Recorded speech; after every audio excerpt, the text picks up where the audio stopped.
Pam Bondi might dominate the headlines, but another moment just shook Washington and barely anyone noticed. In a Senate hearing, Senator Andy Kim sat across from Secretary Kristi Noem and asked her a question that any high school civics student could answer: what article of the Constitution contains the suspension clause of habeas corpus?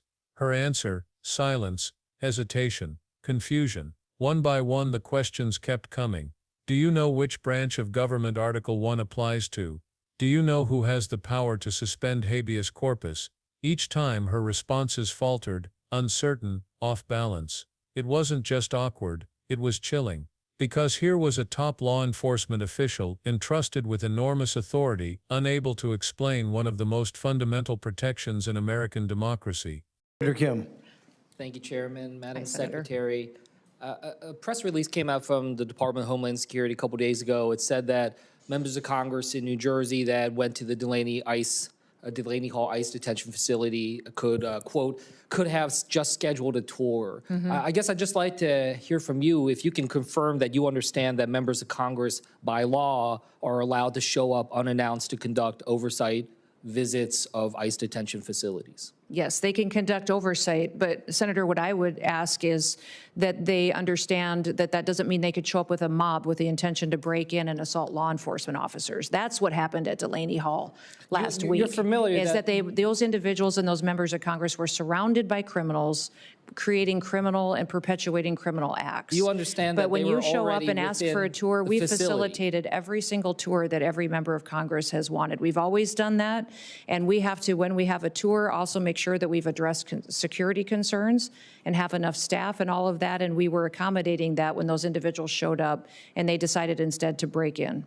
You know that they were already on the ICE premise, already facilitating into having the tour when there was the arrest of the mayor. They were not breaking into They had broken through the outer fence, and they were interior on federal property when the crimes occurred. They were invited in by ICE as the ICE was preparing to give them a tour. That doesn't give them an excuse to start punching law enforcement officers. But you understand that they were not storming the fence. Well, I don't understand. Are you making excuses for their behavior that day? I'm just trying to clarify what exactly Oversight is an important part of what Congress does and what you provide to our department, and we welcome it. We give tours when members of Congress ask for it. We just ask that they not be politicized, that they actually are there to provide the oversight that is needed to ensure that we're doing due diligence in our job.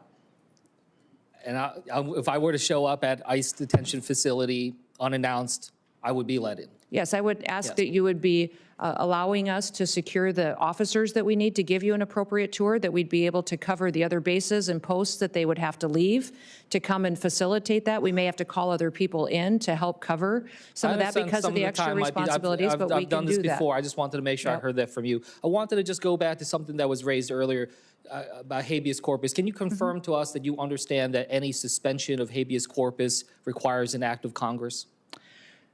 President Lincoln executed habeas corpus in the past with retroactive action by Congress. I believe that any president that was able to do that in the past, it should be afforded to our current day president.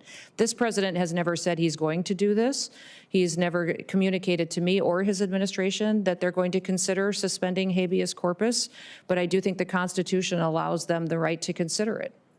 When we saw what happened with, how many times has habeas corpus been suspended in our country? Once that I know of. 4 times. For certain. I'm not certain if those were. The instance that you were referring to was one where the courts subsequently showed that Congress is the one that has the ability. Do you know what section of the Constitution the suspension clause of habeas corpus is in? I do not. Nope. Do you know which article it is in? No, I do not, sir. Okay, well, it is in Article 1. Do you know which branch of government Article 1 outlines the tasks and the responsibilities for? Yes. Which one? Congress. Yes. Stephen Miller has said that he is actively considering, that there is active consideration of habeas corpus. Have you had a conversation with Stephen Miller about suspending habeas corpus? I have not. When it comes to FEMA, this is something I'm concerned about. Being from New Jersey, we've had challenges with Superstorm Sandy and others in the past.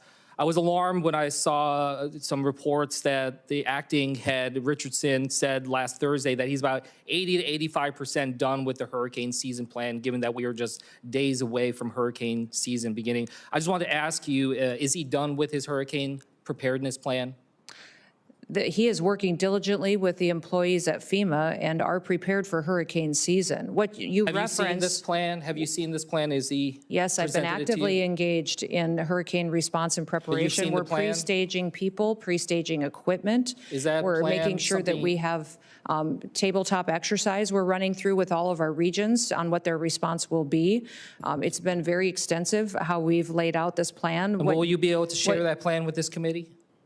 I will check and make sure Yeah, that if I you can can, check but on I would that. think that we would be able to do that. I can't Just see any one- reason that would Just be. one last thing. A couple weeks ago, you said that you were considering restarting in-person training at the National Fire Academy. Mm-hmm. I just wanted to ask if you're prepared to tell this committee that that you are moving forward with restarting in-person trainings. Yes, the plan is to do that again, so. That has been approved yeah. to restart? Yes, it has been. Okay, thank you. And with that, I yield back. Senator Scott. Sure. Thank you, Chairman. And that should stop every American in their tracks. Habeas corpus is not some abstract legal term buried in dusty textbooks. It's the simple, powerful principle that the government cannot jail you without cause. It is the line separating democracy from dictatorship. Without it, anyone, political opponents, protesters, even ordinary citizens could be detained indefinitely with no trial and no explanation. It is quite literally the backbone of due process. And the Constitution is crystal clear. The power to suspend habeas corpus rests only with Congress. Article 1 spells it out, which means not the president, not a cabinet secretary, not a governor, Congress. End of story. But when Senator Kim pressed Secretary Noem, she wavered. She suggested that a president should be afforded the same right as Abraham Lincoln, who suspended habeas corpus during the Civil War. What she failed to mention, or perhaps didn't know, is that Lincoln's action was retroactively approved by Congress, not unilaterally declared.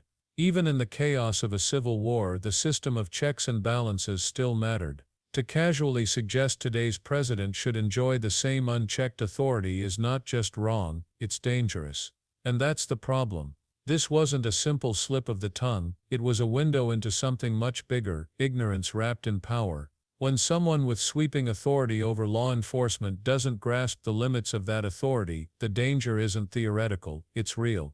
Because history tells us what happens when leaders blur those boundaries. Civil liberties erode, accountability weakens. Democracies crumble slowly, not with one dramatic collapse but through small acts of neglect and ignorance. Senator Kim didn't have to shout, he didn't have to grandstand. He simply exposed that fragility with calm, pointed questions, but the hearing didn't stop at constitutional ignorance. A Department of Homeland Security press release accused members of Congress from New Jersey of storming the Delaney Hall ICE detention facility. The statement claimed lawmakers could have just scheduled a tour. Sounds dramatic until you look closer. By law, members of Congress are entitled to unannounced oversight visits. They don't need an appointment. It's not a favor granted by an agency, it's their constitutional role. Oversight is how Congress ensures accountability, especially in places where power is most easily abused, like detention centers. So when those lawmakers showed up, they weren't breaking in, they were doing their job. And as Senator Kim clarified, they were already inside, already being escorted by ICE officials when confusion outside led to arrests and headlines. No mob, no storming, no breach. But the press release framed oversight as aggression, painting a picture of chaos where there was none. And that's no small thing, because redefining oversight as disorder undermines Congress's ability to hold the executive branch accountable. It flips the script, making watchdogs look like troublemakers. And once again, Secretary Noem leaned on excuses, staffing, scheduling, protocol, anything but the clear truth. Members of Congress have that right, and agencies must respect it. Then came another issue, FEMA. Senator Kim, representing New Jersey, knows the devastation of hurricanes all too well. Superstorm Sandy still haunts the state. That's why he was alarmed to hear reports that the acting FEMA head was only 80 to 85% done with the hurricane season plan just days before the season began. 85%. Incomplete. Unfinished. Secretary Noem tried to reassure the committee plans are being made, equipment staged, tabletop exercises run. But when pressed, there was no concrete answer, no clear evidence that the plan was actually finished. And when asked if the plan could be shared with Congress, another vague promise. Maybe, possibly, she'd check. Think about that. One of the most vital agencies in America responsible for disaster response heading into hurricane season without a fully complete plan, and the official testifying before Congress couldn't say whether lawmakers would even get to see it. It's not just bureaucracy, it's lives on the line. And if that wasn't enough, Senator Kim raised one final concern: training at the National Fire Academy. Weeks earlier, Secretary Noem had suggested restarting in-person training. So Kim asked plainly, had it been approved? Was it happening? Yes, she finally confirmed. That one answer at least was clear, but by then the damage was done. Because this hearing wasn't really about one question, or one program, or even one official, it was about a pattern. Ignorance of the Constitution, redefining oversight as disorder, weak assurances on emergency preparedness. Piece by piece, each moment revealed how fragile accountability becomes when leaders either don't understand the rules or choose to ignore them. Senator Kim's questions weren't just tough, they were necessary. Because what he revealed should terrify all of us. Some of the most powerful people in our government are entrusted with enforcing laws they don't fully understand, and when the people in charge of defending democracy don't know how it works, who's really defending it? Here's the bigger truth. Democracy doesn't collapse in one day, it crumbles slowly, it erodes when oversight is treated as hostility, when constitutional protections are dismissed as optional, when those sworn to protect the rule of law don't even know where the rulebook begins. That's why this hearing mattered.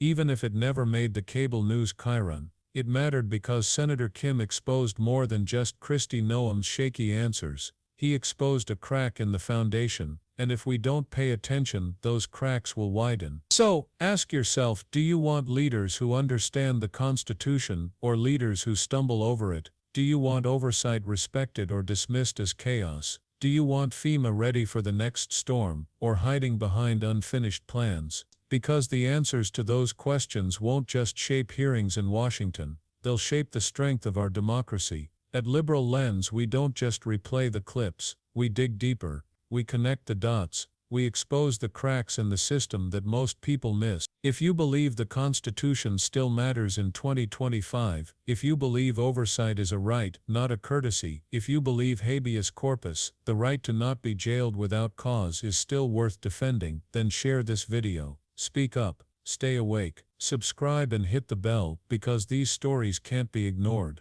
Power without understanding is dangerous, and democracy only survives if we hold the powerful accountable, not someday, not later, but right now.